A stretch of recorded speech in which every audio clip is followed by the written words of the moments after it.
This is One on One.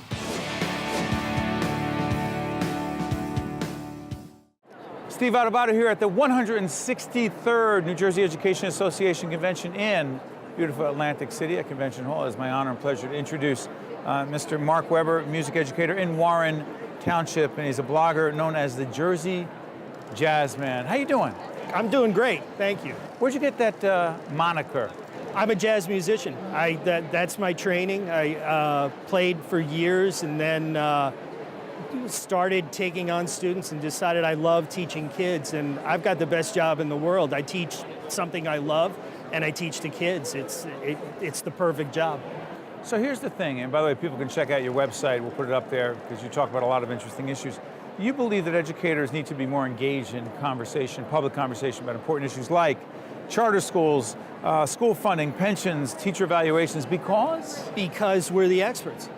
I mean, who else should be leading this conversation except us? You wouldn't set medical policy without talking to doctors. You wouldn't set legal policy without talking to lawyers. You wouldn't set standards for building bridges without talking to engineers and architects.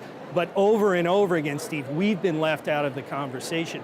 When Governor Christie put together his Educator Effectiveness Task Force, there wasn't one NJEA member on that task force. There was only one working teacher who was on that task force. That makes no sense to me. How could we possibly come up with good education policy unless we teachers are involved? So let me ask you, as devil's advocate, do you mean teachers getting political, if you will, in the classroom or just in public forums? Well, some people would say that teaching is in and of itself a political act. I work very hard, and I think the vast majority of my colleagues work very hard to make students feel like all points of view are acceptable, although it's our primary job to teach critical thinking. So define that for people, critical thinking. Critical thinking is being able to look at the issues, being able to look at the facts, to be able to determine what is a fact and what is an opinion. I think that's a core skill that we teach all kids. I certainly try to do that in my classroom. And it's important that they do this in order for them to become citizens, in order for them to really engage in democracy. Democracy doesn't work unless you have an electorate that is able to think critically, and that is the most important thing that I think we as teachers do. Subsequent to that, we have to have policies that allow for us to do those things. So teachers have got to be involved in the making of policy. Real quick, on one of these issues, I'm curious about this.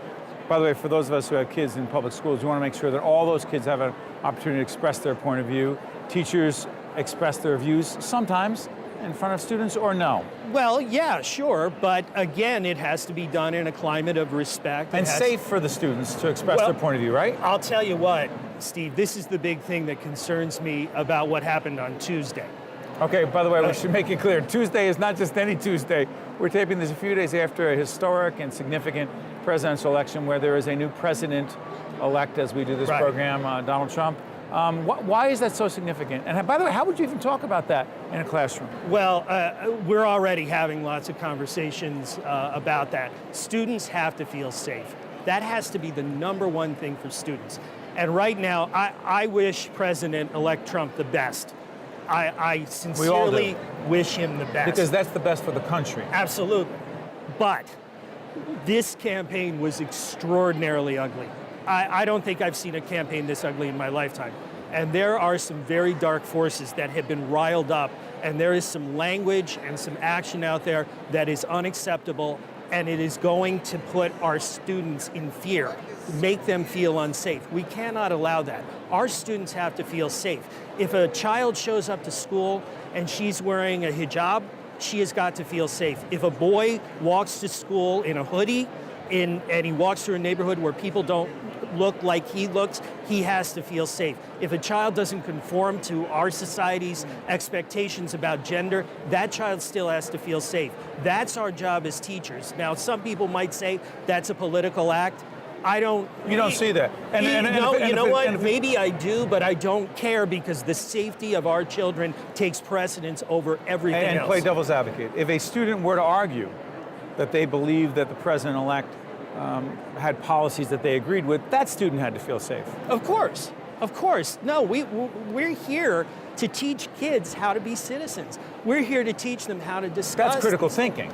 Absolutely. And they would have to articulate a point of view with facts and an argument that, I'm not going to say makes sense, because certain things make sense to one person, doesn't make sense to another. Certain things make sense to a 12-year-old that don't necessarily make sense to an adult. That's hard, though. It is hard, of course. Because the adult has to say to the 12-year-old, well, that's not logical. And to the 12-year-old, what do they say? You're laughing, why? Because I have a 12-year-old at home, so go ahead. You're right, it is hard. Teaching's hard. This is Explain not to folks an why easy job. teaching is hard. Teaching is hard because you are trying to balance all of these forces. There have been studies that have shown that teachers make literally thousands of decisions every week. And the stakes are very high. You are dealing with children. So yes, it is a hard job. We need the best and the brightest to come into the teaching force. We need to be looking at policies right now that we have to decide, is this making the job attractive?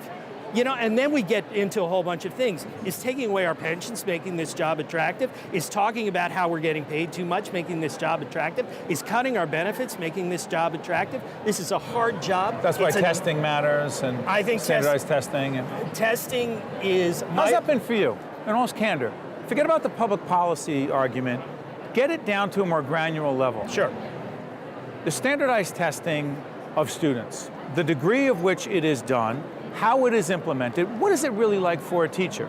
The test is becoming everything, even in an affluent district like mine, which wasn't Describe the case your district. before. My district is quite affluent, but we have a lot of students who are coming from different backgrounds. We actually do have a fair number of students who don't speak English at home. We're an immigrant, we have an immigrant community, but we're a fairly affluent community too. The challenges in school districts that do not have the affluence are, of course, ramped up to a much higher level. I think it's important that teachers like me in districts where I am stand up for my colleagues and not allow this narrative of failure that's gone on to go unchallenged, because I think it's absolutely But you incorrect. do believe in some standardized testing? I believe in some testing that could have some accountability, but there's two things I'd say about that. First of all, we could have that level of testing for far less money and far less intrusion. We could sample, we could do all kinds of statistical things. The second thing is that if the tests are set up so that there's always going to be winners and there's always going to be losers, in other words, you have a bell curve shape, what's called a normal distribution, yes, then you're always going to have losers, even if the schools that are losers are still doing their job and still educating children. I think that's one thing that has been missed in the policy debate about testing and about our schools in general. You have to learn to say what's on your mind. I do. I'm joking. Listen, you love what you do, don't you? I do. Jazz, and you love your jazz. You love blogging, right?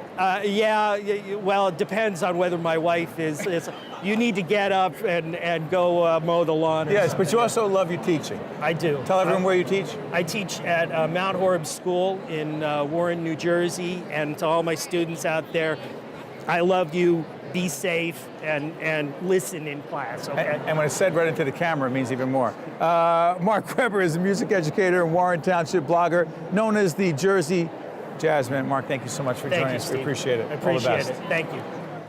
One-on-One with Steve Adubato has been a production of the Caucus Educational Corporation, celebrating over 25 years of broadcast excellence. Funding for this edition of One-on-One with Steve Adubato has been provided by the New Jersey Education Association, Wells Fargo, Englewood Hospital and Medical Center, Montclair State University, New Jersey Sharing Network, Verizon, and by the North Ward Center. Transportation provided by Airbrook Limousine, serving the metropolitan New York, New Jersey area.